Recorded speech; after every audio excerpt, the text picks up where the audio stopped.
It was a normal flight, at least that's what everyone thought. But then, out of nowhere, a man was suddenly being yelled at by the airline crew, right there, in front of everyone. He stood frozen, face red, shoulders slumped, his hands trembled slightly, like a small animal caught in a storm. The flight attendants' voices were sharp, loud enough that the whole cabin could hear. The man didn't fight back, he just looked down, avoiding everyone's eyes. Around him, passengers shifted uncomfortably in their seats. Some stared, others whispered quietly. No one stepped in, no one said a word. It was like time froze, except for the angry voices cutting through the air. I was sitting just 2 rows behind him and I could feel the tension prickling the skin on my arms. I could see the humiliation written all over his face. It was the kind of moment you wish you could erase, not just for him but for yourself too. But then, something happened, something nobody expected. He pulled out his phone, calm, collected, and made a call. The kind of call that wasn't just about a complaint or a refund, a call that would shake this airline to its core. No one knew it then, but that one phone call would change everything. And that's when I realized sometimes the quietest moments hold the loudest power. I still remember that man clearly. He wasn't someone you'd notice at first. Quiet, maybe in his late 50s or early 60s, wearing a worn-out suit that looked like it had seen better days. He didn't carry much, just a small carry-on bag and a tired look on his face. He seemed like someone who didn't travel often, maybe on a rare business trip or visiting family. I was just a few rows behind him, watching as he boarded calmly, nodding politely to the flight attendants. Nothing about him screamed trouble or attention. In fact, he seemed nervous, like flying was a little stressful for him. You know the way some people clutch their armrests or avoid looking out the window. The rest of us passengers settled in like usual. People chatted softly, read books, or scrolled through their phones. The plane felt normal, almost boring. That is, until the moment the trouble started. It began with something small. The man tried to put his bag in the overhead compartment, asking the crew for help. The flight attendant looked at him with impatience, almost like she was bothered just by his asking. What happened next was a chain reaction I didn't expect. Suddenly the crew's tone changed. What should have been a simple "sure, let me help you," turned into a cold, sharp reprimand. The man's nervousness grew. I could see it in his eyes, the way they darted around, trying to understand why this was happening. But no one else seemed to notice, or maybe no one wanted to. The cabin felt colder, the atmosphere heavier, and I knew this wasn't going to end quietly. The moment the man asked for help with his carry-on, things started to unravel fast. The flight attendant who was near him sighed loudly and said, "You're blocking the aisle, move it yourself." Her voice was sharp, almost rude. The man looked surprised and stammered, I just need a hand please." But she wasn't listening. Instead, another crew member appeared, crossing her arms and staring down at him. "Sir, we have procedures. You're causing a delay," she said coldly. He tried to explain that he was new to flying and didn't want to block anyone. "I'm sorry, I just need help putting this up," he said softly, almost whispering. But the 2 flight attendants ignored his words. One of them snapped, "You're making this harder than it needs to be. You better get it done now, or we'll have to ask you to leave the flight." My heart pounded in my chest. This didn't feel right. He wasn't being disruptive. He wasn't loud or rude. Yet, they treated him like he was a problem, like he was some kind of threat. Passengers around started to stare. Some whispered. A few looked away, uncomfortable, but no one spoke up. The man's hands shook as he reached for his bag again, but one attendant roughly grabbed it and shoved it into the compartment. "I'm sorry," he said quietly, his voice cracking. "I'm really sorry." But they weren't done. The crew accused him of disrespecting staff and being uncooperative. Their words were heavy, full of judgment. Then one of them said, "You need to move to another seat back there." The man looked at his ticket, then back at the crew. He nodded slowly, defeated. As he packed up and moved down the aisle, the silence in the cabin grew louder. You could feel the tension hanging thick. I wanted to reach out, to say something, anything, but I felt frozen. He sat in the back, his shoulders hunched, eyes fixed on the floor. I caught a glimpse of his face. It was the face of a man who felt invisible, stripped of dignity in front of strangers. And then just as the plane prepared for takeoff, I noticed something else, something no one else seemed to see. The man sat alone at the back of the plane. The seat felt like a punishment, far from where he had originally been assigned. His head was low, and his hands clenched tightly in his lap. I could see the shame written all over him, but also a quiet strength, like he was holding himself together even as everything around him fell apart. The flight attendants barely glanced at him after that, as if he no longer existed. But I saw the way some passengers kept sneaking looks. Some were curious, others looked uncomfortable. I felt sick watching it all unfold. It wasn't just the harsh words or the cold treatment. It was the way they made him feel small, like he was less than a person. At one point, the crew called him over again. Their tone was sharp, almost biting, as they told him he couldn't bring his bag on the plane. He was forced to check it in, even though it was clearly a carry-on. I watched his face crumple a little more each time. "Sir, this is company policy," one attendant said, her voice flat and cold. "You're making this more difficult than it needs to be." He didn't argue, he just nodded, swallowing whatever pride he had left. I could see his lips tremble as he tried not to cry. I couldn't believe how easily they stripped his dignity away. For what? Because he asked for help. Because he didn't understand their rules. The rest of the flight was tense. The man barely spoke, and when he did, it was only to apologize quietly to anyone who would listen.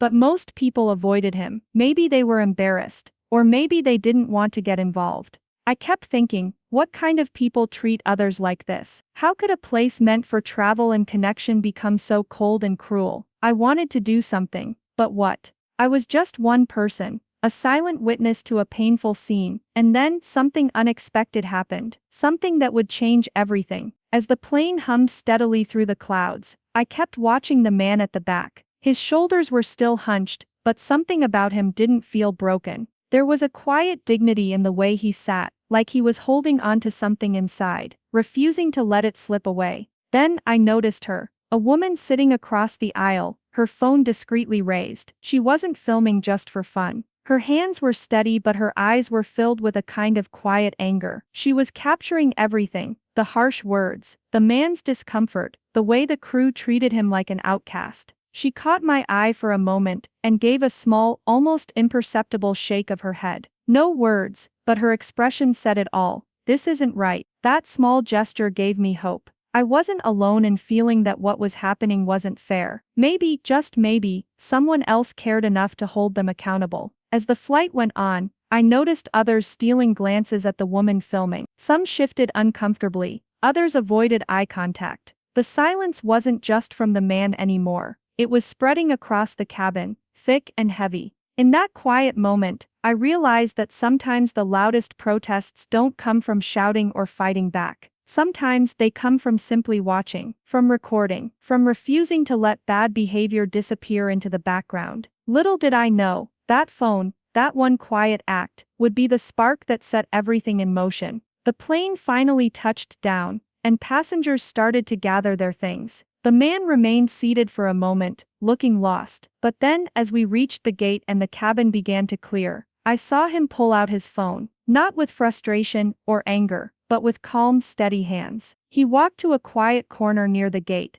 and I couldn't help but overhear part of the conversation. His voice was low but firm, full of control and quiet authority. "I want a full report by morning, every detail, every name involved, and I want an explanation for how this was allowed to happen." I listened, heart pounding. This wasn't a simple complaint call, it was something more serious, something that carried weight. He continued, "I expect transparency, and I will be following up personally. This is not just about one man being humiliated, it's about the integrity of your entire operation." The man's calm, collected tone stood in sharp contrast to the scene from just minutes before. He sounded like someone used to handling power, someone who knew how to make sure his voice was heard. A flight attendant nearby shot him a nervous glance but said nothing. Her eyes flickered with something unspoken, maybe a hint of regret, or maybe just the discomfort of being caught in a moment she wasn't prepared for. Yet, she didn't say a word. No one on the crew spoke up,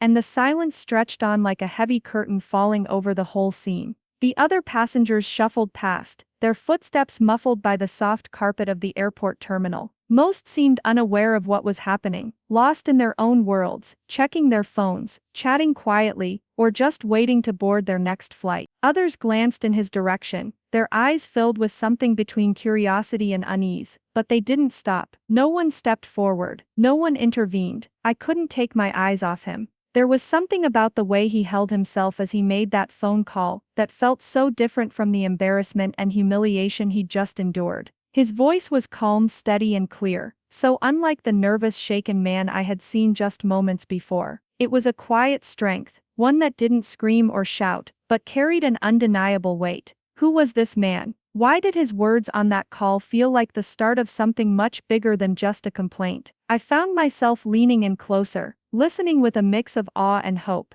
Here was someone who refused to let this moment slip away quietly, someone who wouldn't settle for silence or ignore the damage done. His voice told me one important thing: he wasn't going to let this go. Not quietly, not easily. He was determined to hold the airline accountable, to make sure that what happened to him wouldn't happen to anyone else, and he wasn't alone. In the days that followed, the story began to spread like wildfire. The video from the flight, the one recorded by that brave passenger who refused to look away, was shared thousands then millions of times online. People were furious. They were outraged that someone could be treated with such disrespect, such cruelty, for asking for help. They saw themselves in that man's quiet suffering. The video became a mirror reflecting a problem many had experienced, but never voiced. But what shocked everyone even more wasn't just the mistreatment. It was who this man really was. He wasn't just any passenger. He was a former high-ranking aviation executive, someone who had dedicated decades of his life to the airline industry.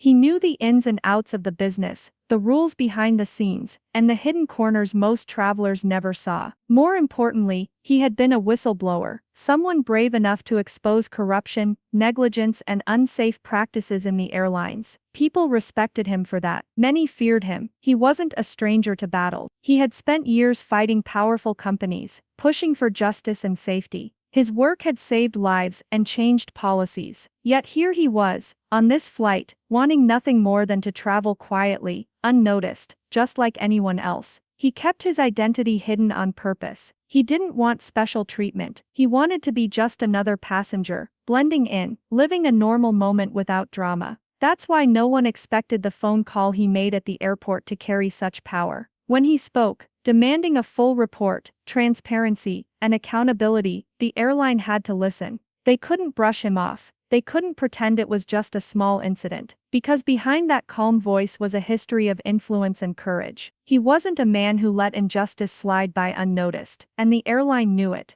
This wasn't just a simple complaint anymore. This was a challenge. A call for the company to face its own failings, to look inward and make changes where it had long ignored problems. It sent ripples through the company, reaching the ears of executives who suddenly realized this wasn't a normal passenger complaint. It was a direct challenge from someone who understood their world better than most. And the public began to demand answers. The man's quiet courage, paired with the brave person who filmed the incident, turned what could have been forgotten into a movement. People shared their own stories of mistreatment, calling for respect and kindness in a place where so many feel vulnerable and powerless. It was a reminder that no one should ever be humiliated or ignored, that every person, no matter how quiet or unassuming, deserves dignity. And that sometimes the quietest voice can shake the biggest company. Suddenly, this wasn't just a story about a rude crew or a passenger being humiliated. No, it was much bigger than that. It was about accountability at the highest level, something most of us only hear about in news headlines, but rarely get to witness up close. The man's background, which he had kept hidden during the flight, gave him a kind of power that could shake the entire company from the inside out. I kept replaying his calm voice from that phone call over and over in my mind. It was steady, clear, and full of quiet authority. Not angry or desperate, not loud or threatening, just firm and focused. He spoke like someone who had faced a lot in his career, someone who had walked through difficult battles before and come out stronger. And yet, despite all that experience, despite knowing how to handle pressure and power, he was still treated so poorly, by the very people who should have known better. That struck me deeply. How could someone who had dedicated so much of his life to the airline industry, someone who had worked to expose corruption and make flying safer, be broken down like that by the simple actions of a few crew members? It was as if they saw just a passenger, a stranger in a worn suit, and forgot he was a person. A person with a history, with dignity, with a voice that deserved to be heard. It made me realize something important, something I think many of us forget too often.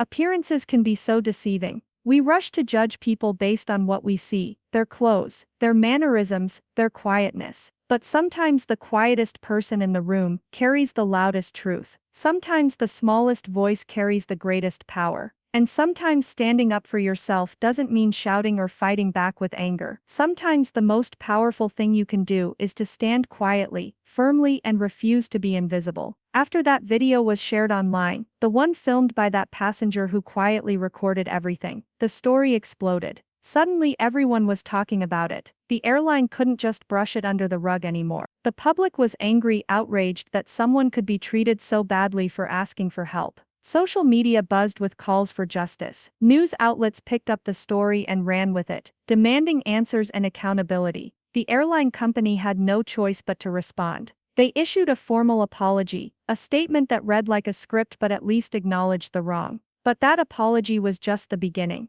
Behind the scenes, they launched an internal investigation that moved quickly. Several crew members who had been involved were immediately suspended. The airline promised to review its training programs, policies, and how staff treat passengers. What the company hadn't expected was the kind of fire the man's call had sparked. I kept following every update, feeling more drawn into the story. What was clear was that this man wasn't interested in money or hush money. He didn't want a quiet settlement or a quick fix. He wanted real change. He pushed hard for better treatment of passengers, for respect from airline staff, and for transparency whenever complaints were made. His goal wasn't revenge, it was reform. The airline responded with promises. New training programs would be created, supervisors would monitor crew behavior more closely, and complaints would be taken more seriously. For once it looked like the voice of one passenger had sparked a movement, one that could change the experience for thousands of people who travel every day. But beyond the news stories, the public outrage, and the company's promises, I kept thinking about that man.